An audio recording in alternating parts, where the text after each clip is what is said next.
Bismillahirrahmanirrahim, assalamu alaikum wa rahmatullahi ta'ala wa barakatuh. Donc, je continue sur notre projet gestion de stock. Donc, voilà, donc c'est la troisième partie pour la création d'un tableau de bord. Voilà. Donc, nous avons vu la dernière séance de comment donc, réaliser ou comment écrire une fonction qui permet donc, de calculer le stock disponible et le chiffre d'affaires ou la valeur de ce stock. Donc, par la suite, donc, je vais créer une fonction donc, qui permet de récupérer le total des stocks, ça veut dire le total des entrées avec sa valeur et les articles vendus, ça veut dire les articles sortis, donc avec son chiffre d'affaires. Voilà. Donc, je reviens ici sur notre module donc inventaire. Très bien. Et voilà, je vais mettre tout simplement, voilà, donc retourner. Donc, le stock, donc soit sorti, donc ou entrée. Très bien. Donc voilà, je vais mettre ici de sortie ou entrée. Tout simplement, je vais mettre une fonction ici. Donc voilà, je vais mettre ici une fonction type. Donc elle accepte quelques paramètres. Donc, comme ça, donc, pour ne pas écrire donc une fonction qui va calculer les sorties. Donc il y a une autre fonction donc qui va calculer les entrées. Donc automatiquement, je vais passer donc cette opération entrée-sortie en paramètres et automatiquement, je vais récupérer selon ce paramètre, je vais récupérer les informations équivalentes. Voilà. Et ensuite, je vais donc pour bien gérer cette fonction, donc je dois donc signaler la date début et la date fin parce que j'aurai besoin donc de récupérer donc notre stock ou l'inventaire de notre stock donc dans une marge de date, par exemple la date début et la date fin. Donc je vais passer la date début et la date fin en paramètres de cette fonction et je vais ensuite expliquer une notion très importante. Donc ce sont les paramètres optionnels. Donc, je le déclare donc comme des paramètres de notre fonction. Donc voilà, pour la fonction, automatiquement, je vais écrire ici. Donc voilà, je vais écrire ici donc, le code de la fonction. Donc public, fonction gets donc stock.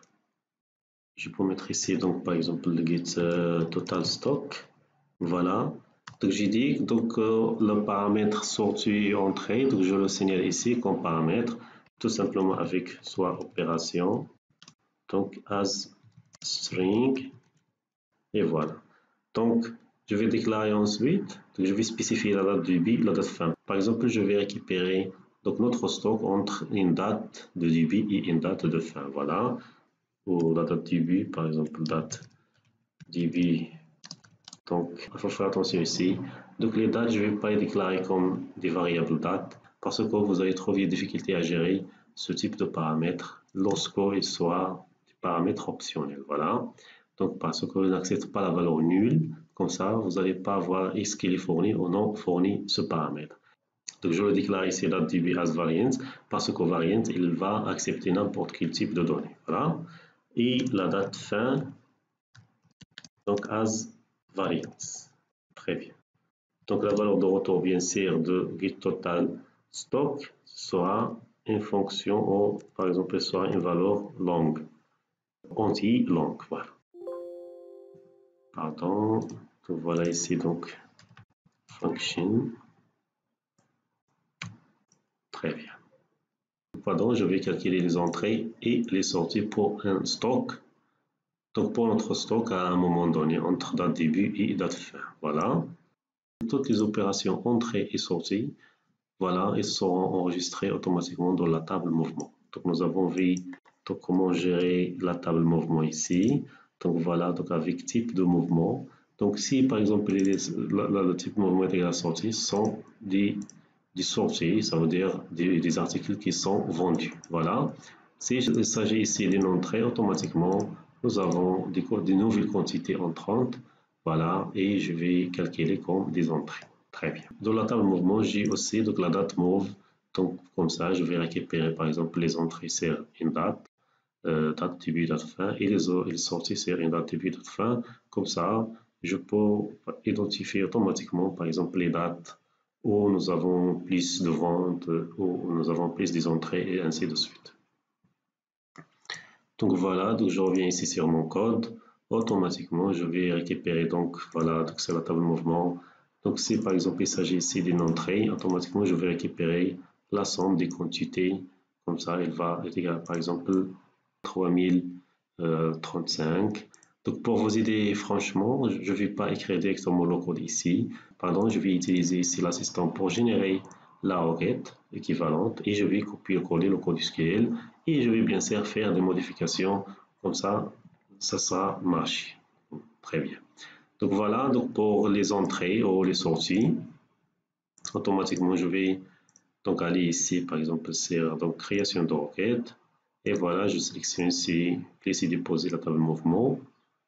Très bien, je veux calculer par exemple ici la quantité. Comme on dit, ça veut dire les entrées et les sorties sont enregistrées ici donc dans la quantité commande. Voilà. Voilà, je vais utiliser ensuite le type mouvement et ensuite je vais utiliser la date mouvement. Voilà. Donc je vais faire, lorsque je veux calculer ici la somme, automatiquement je vais passer par les totaux ici pour donc ajouter les fonctions d'agrégation ou les opérations d'agrégation ici. Donc, pour le quantity mouvement, je vais mettre ici donc voilà donc la somme. Mais ici, donc le type mouvement, je vais tout simplement mettre ici une expression parce que je veux faire un critère ici. Donc le type mouvement, je peux spécifier pour le moment, par exemple, entrée. Pardon. Et voilà, donc pour les dates, pardon, ici, la même chose ici pour date move.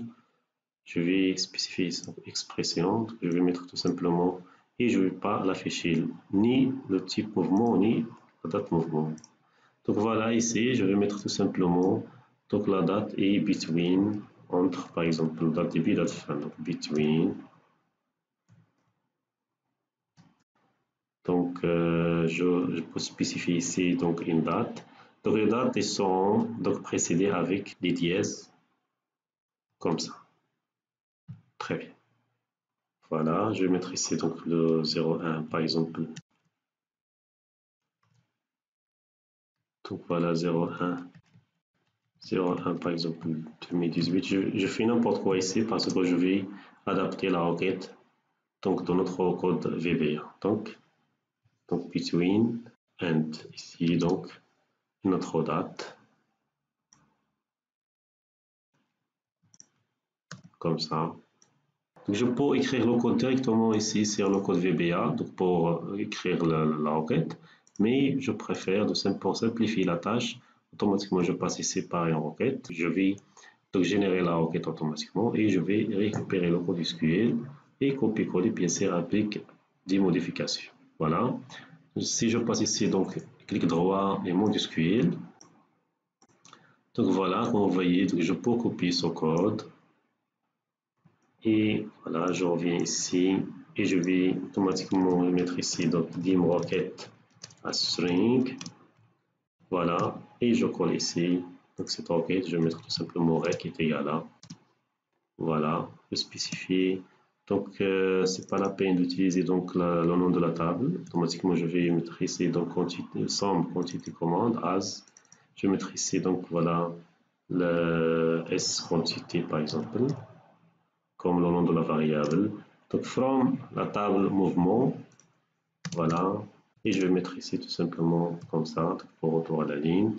Donc il faut faire attention qu'ici c'est pas where, mais lorsque je vais utiliser des fonctions d'agrégation, donc pour donc ajouter les critères, j'utilise le mot ici having, donc having ayant. Donc automatiquement je vais sélectionner donc la somme des quantités from mouvement, donc respecte ayant, donc type mouvement est égal à entrée et la date mouvement entre la date départ et la date de début et la date de fin. Voilà. Donc tout simplement je vais enlever les parenthèses comme ça et le nom de notre table. Parce qu'il s'agit ici d'une seule table, c'est pas la peine de mettre le nom de la table. Très bien, comme ça. Donc between, très bien. Voilà. Donc voilà, mais il faut faire attention. Maintenant, je vais passer ici les paramètres. Voilà pour le type mouvement. Je ne vais pas garder ici entrée. Je vais passer le paramètre opération. Comme ça, si je veux par exemple calculer donc les entrées, je passe entrée. Si je veux calculer les sorties, je passe sortie à la variable opération. Comme ça. que ce soit automatisé. Automatiquement, ici, ce sera une chaîne de caractères. Je vais précéder ici par guillaume, simple guillaume ici. Voilà.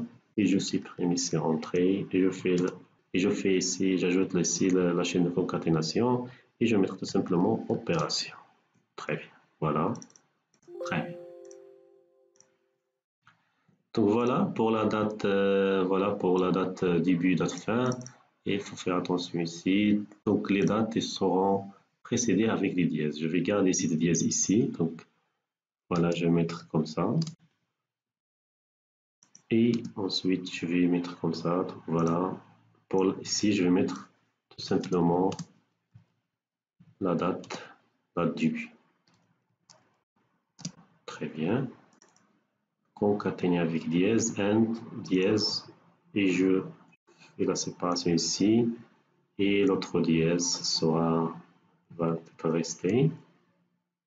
Voilà, concaténer ensuite avec date fin.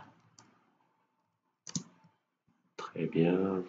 Pardon, date, oui, pardon, date fin. Comme ça. Très bien. Voilà, donc vous voyez, donc nous avons passé ici les paramètres. Donc pour simplifier, je vais faire un retour à la ligne ici. Donc opération, donc voilà, je vais fermer la chaîne ici. Et je vais mettre ici donc le symbole pour retour à la ligne. Comme ça. Et ensuite, je vais retourner à la ligne ici. Donc between date début. Voilà. Comme ça sera vraiment bien organisé. Très bien. Donc voilà, donc sélecte la somme des quantités. Donc as, le nom de la variable as quantité is quantité, from mouvement, having. Donc voilà, ayant, le type mouvement est égal à opération. Et la date entre la date début et la date fin. Il faut faire attention ici, puisque donc date début et date fin seront des dates des variables de type variant, je dois les formater avec la fonction format, comme ça, je dois les formater comme des dates. Donc, je vais mettre tout simplement donc format. Voilà, donc format, comme ça. Date, et je vais mettre tout simplement ici, donc séparation virgule. Donc, le day, ça veut dire le day. Donc la même chose ici, le month, ça veut dire le mois. Et 4Y, ça veut dire year ou l'année. Très bien. Et je ferme. Donc la même chose ici, je vais copier par exemple cette fonction. Et je vais mettre tout simplement ici, donc date fin. Très bien. Voilà, donc pour exécuter cette fonction, donc je dois utiliser ici l'objet db, donc dim, donc db as database. Voilà, et sets db donc est égal à experience db. Très bien. Voilà, donc voilà, à la fin je vais détruire cet objet. Donc voilà, db.close et set db est égal à nati. Très bien. Voilà, donc pour exécuter donc, cette requête, je dois passer automatiquement par des requêtes dynamiques. Et je vais mettre ici donc la valeur de retour as long. Je vais déclarer ici donc une variable ici, donc demres as long. Très bien. Et voilà, je vais mettre ici donc long. Pardon, je vais mettre ici donc le résultat est égal à donc db, pardon, point, donc create query diff. Donc je vais passer ici donc vb new string. Voilà, et je passe ici le nom de la requête rec. Voilà. Donc voilà, je vais appliquer operecord set. Et après operecord set, je vais chercher le champ ou la colonne fields, donc avec la propriété fields. Et je passe ici donc le nom de cette variable, pardon, le nom de ce champ, c'est s quantité, s-QTE. Voilà. Très bien. Très bien. Donc cette instruction pour retourner la valeur nulle, voilà, je vais mettre tout simplement un z. Et s'il est nul, automatiquement, je vais retourner 0. Très bien. Donc, il faut faire attention. Donc, dans notre cas, donc, si je déclare ici opération à string et date début as variant, date fin as variant, donc toutes les variables sont obligatoires. Donc, à l'appel de la fonction getTotalStock, donc je dois spécifier donc opération date début date fin. Donc, j'ai dit au début, je vais rendre donc date début date fin sont des variables optionnelles. Voilà. Si je les fournis, donc je vais les prendre en considération dans la logique de la fonction. Sinon, je ne vais pas les prendre en considération, d'accord? Tout simplement, pour déclarer une variable optionnelle, pardon, je précède le nom de la variable avec donc, le mot optional. Et ici, je vais mettre ici donc optional. Voilà. Donc voilà, automatiquement pour déclarer date début comme un paramètre optionnel et date fin comme un paramètre optionnel. Donc je vais précéder donc le nom de la variable avec le mot clé ici, donc optionnel. Voilà. Et je vais tester. Voilà. Je vais tester si les paramètres sont fournis ou non. Donc je vais utiliser ici donc une fonction isMissing. Missing ça veut dire manquant. Si les deux paramètres sont manquants, automatiquement je vais faire un traitement. S'ils sont présents, je vais utiliser une autre logique ou une autre fonction pour calculer. Voilà. Automatiquement je vais mettre ici donc un test. Donc if donc isMissing. Donc je vais faire la négation isMissing. IsMissing ça veut dire manquant. S'ils sont fournis, donc if not isMissing. Voilà, donc la variable date début. Voilà, donc and not isMissing. Voilà, la deuxième variable donc date fin. Voilà, donc je vais exécuter cette requête. Donc la requête sera donc select donc la quantité, donc having le type mouvement et voilà donc la date début entre la date fin et la date entre la date fin et la date début et date fin. Voilà. Donc else, si ils ne sont pas fournis,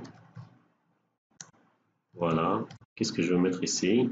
Je ne vais pas prendre en considération de la requête ici, tout simplement je vais mettre ici donc rec qui est égal à et je vais supprimer donc le critère sur la date. Tout simplement je vais garder ici donc opération tout simplement. Très bien, et je vais mettre ici donc and if. Très bien. Comme ça. Donc il faut garder en mémoire ici. Donc isMissing ça veut dire manquant. Not isMissing ça veut dire il n'est pas manquant, ça veut dire cette variable est présente.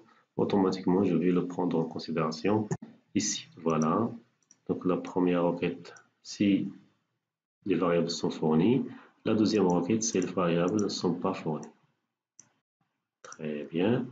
Voilà, donc à la fin, je vais affecter donc getTotalStock à le résultat obtenu. Très bien, comme ça. Donc, je peux le tester, par exemple ici. Donc, voilà. Donc, voilà ici. Donc, une trick, vous pouvez utiliser ici, un petit trick ici. Donc, si vous sélectionnez, par exemple, donc, une procédure, une fonction. Donc, voilà. Ici, donc, affichage code complet du module. Donc, si vous cliquez ici, donc, vous allez afficher tout simplement donc, affichage de la procédure ou de la fonction. Si vous cliquez comme ça, automatiquement, donc, le module sera disparu. Donc, il va afficher tout simplement getTotalStock. Donc, voilà, donc, pour tester cette fonction, automatiquement, nous avons dit, donc, je dois passer par ici, affichage, donc, fenêtre exécution au CTRL G. Et voilà, je vais utiliser l'interrogation et le get total du stock. Par exemple, si je passe tout simplement ici, donc entrée, voilà, et je ne vais pas mettre les autres variables date début date fin, je pense que ça aura marché. Donc, il va récupérer ici, donc 4509, je retourne ici sur la table de mouvement et je teste.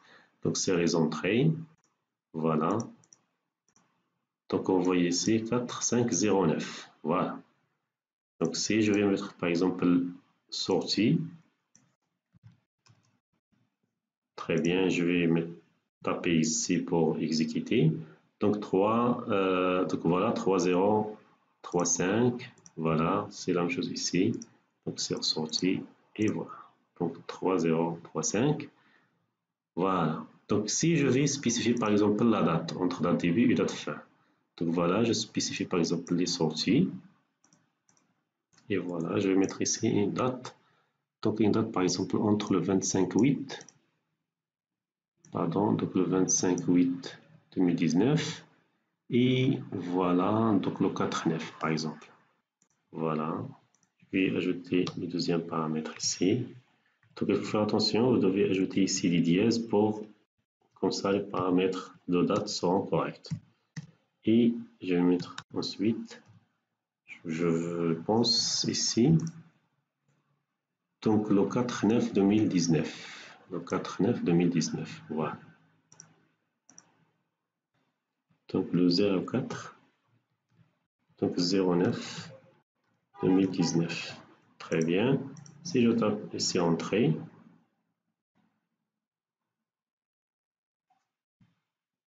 très bien. Voilà, je pense qu'il n'est pas inclus la date fin, donc la date exactement. Je vais mettre ici tout simplement 05 et je vais voir. Donc le 05. Très bien, donc le 05. Donc il va. Donc pour la contrainte between, il faut mémoriser donc ce truc. Et donc il faut mémoriser ici. Donc between, donc il va donc inférieur ou égal et supérieur strict. Donc voilà, donc c'est inférieur ou égal et supérieur strict. Voilà. Donc comme ça, je peux tester ma fonction ici. Donc si je veux passer les trois paramètres, je peux mettre comme ça donc les dates fin et date début et avec le mot ici donc sortir ou entrée. Très bien, je teste par exemple. Très bien.